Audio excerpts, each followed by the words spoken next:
This is BTEC Engineering, Unit 7, Section A16, on page 31 of the Section A Examples booklet. As usual, this is a video, not a lesson, so you need to pause in order to take notes. It's going to be vital to take notes in order to complete your portfolio correctly. As with the recent sections, you will need to change what you see in this example based on the numbers actually in the assignment. So part A, this time we're differentiating a 3.5 cos 3t. So as a reminder of the trig rules for differentiation, you've got sine kt, then you times by the k at the front, the sine turns to cos, but the kt stays the same. If you've got cos kt, times by the k at the front, cos turns to minus sine, so we've got a minus at the front and then sine kt. So differentiating, we need to do this with the numbers in the question. So ds by the t equals, well, we've got 3.5 cos 3t, so it's cos kt situation. So we get a minus at the front and we have to times by the 3 that's in front of the t. So minus 3 times 3.5, and cos turns to sine when we differentiate sine 3t.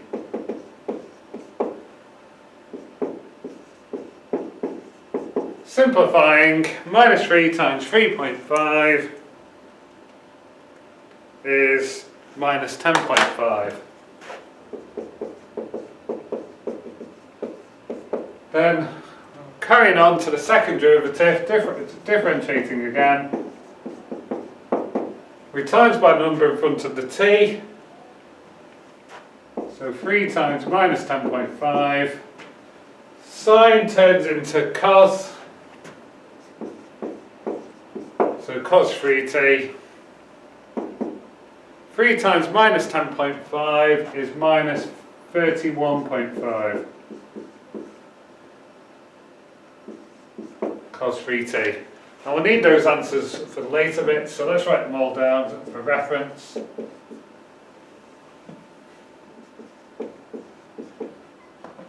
So s equals 3.5 cos 3t, ds by the t equals minus 10.5 sine 3t,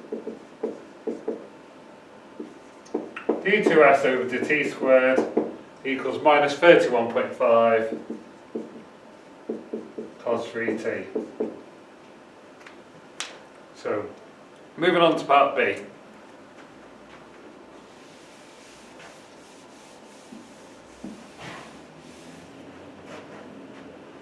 So use the first derivative to find the gradient of the curve at t equals pi over 6 and t equals pi over 2. The explaining your method and comparing is what you need to do to get the merit and the distinction.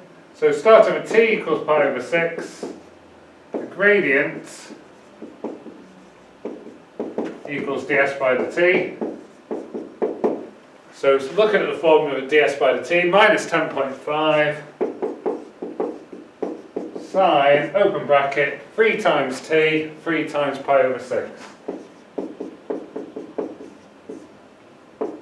Again, we'll need to calculate in radians for this.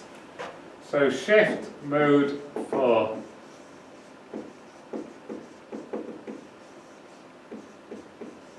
We'll convert your calculators into radians. So minus 10.5 sine 3 times pi over 6 equals minus 21 over 2 or minus 10.5.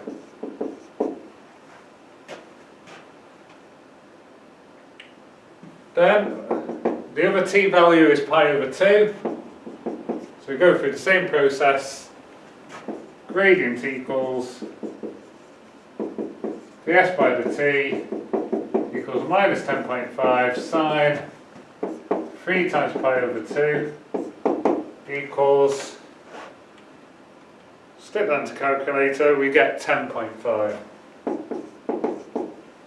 Again, during the comparison, these are the exact answers, so these are what the gradients actually are. So you rate your estimates found in A4 by how close they are to this. So really, really close, very good estimate. Further away, not very good estimate.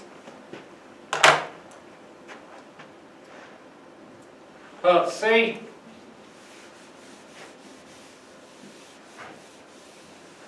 So for part C, to solve to find turning points, we have to solve the equation ds by dt is equal to 0. So ds by dt is minus 10.5, sine 3t equals 0. So again, just like it was in the last section, solving trig equations is way beyond what we've done so far. So again, try follow it through with the different numbers. The right hand side will generally be the same because we'll always make equal to 0. So in this case, divide both sides by the minus 10.5. Will have no impact to right hand side, so that will still be 0. So that, in a similar example of different numbers, the right hand side will be 0 there. We have to do, to get 3t, we have to do sine to the minus 1 of 0, which we get as 0. Now to get where a sine as a curve looks like this. So sine is 0 in all of these three places. So sine is 0 here at 0, here at pi, and here at 2 pi. Now for this sort of question, we made that 0, that 0, that 0. This will always be 0 pi and 2 pi for this sort of solving. So you won't need to work that out from scratch, you'll just need to follow the example through. We need the t's, so we need to divide each of those by 3. So t equals 0, pi over 3, and 2 pi over 3. Now, when we did the graph version, we only confirmed the stationary point relating to the middle of those. That's because these two t values were right on the edges of the graph. Now, know what a cosine wave looks like. We knew that they would end up being maximums or minimums on the outer edge, but we didn't have the proof in the graph itself. So this case will have 3 turning points to compare with the one in your from the other section. Some people may have actually written all 3. No, I know most people only wrote the 1, and I said that was fine and will be acceptable for the mark. When we're doing this section though, we'll have to have all 3. So let's split that into 3 sections.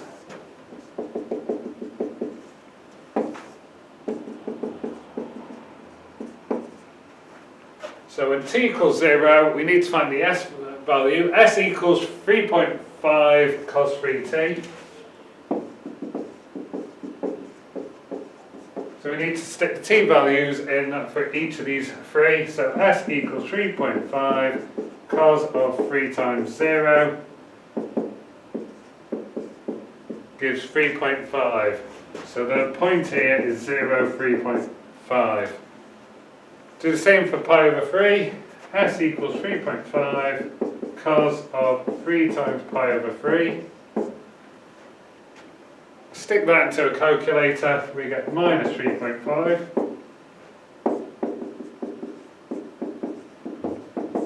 So we get the turning point, pi over 3 minus 3.5. And then finally put the 2 pi over 3 into the formula to get S.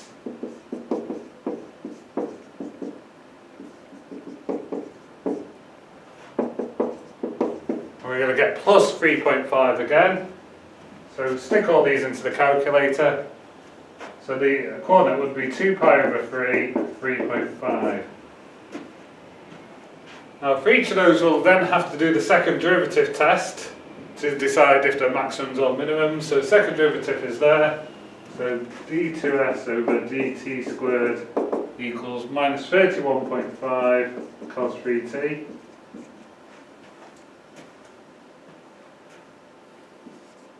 So calculate each of those. So minus 31.5 cos of 3 times 0 will give us minus 31.5, which is negative less than 0, point is maximum, sorry.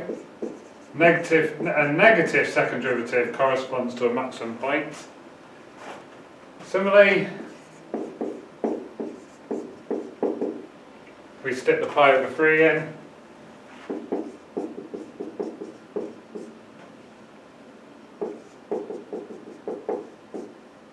And sticking that into a calculator, we'll get 31.5, which is greater than 0, so positive, so point is a minimum.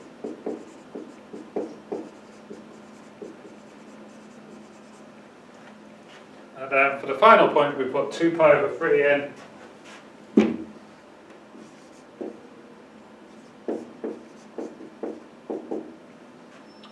So minus 31.5 cos of 3 times 2 pi over 3, which gives minus 31.5, which is negative. Negative means the point's a maximum.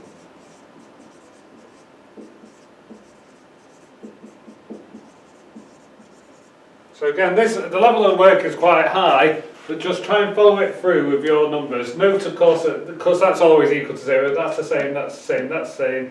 These three are the same. If you got 3t, you'd end up with the same t values. And then the only real difference would be to work out the s's. If it was a different value in front of the t, say 40, you'd have 40 equals, so you would divide by 4 instead, so you get different t values, but then you would still work through the same to get the s, the second derivative, and so on. So try and remember what's similar to this example to what you need to do for your portfolio. To compare your answers, you'll be comparing these stationary points to what you got in the assignment. Now, you may have only got 1 point, which would correspond to this. So if it was the same, you would say it was an excellent guess. If it's slightly off, you would comment on that. You'd also, in this case, if you end up with 2 extra solutions right on the edges of the graph, you would need a comment about that. So because my graph had a certain scale, it wasn't possible to tell, without sketching further, whether the endpoints were also turning points, though with the algebraic method I'm able to confirm that those are turning points. So that would be a good conclusion to be making in order to get merits and distinctions. Best of luck.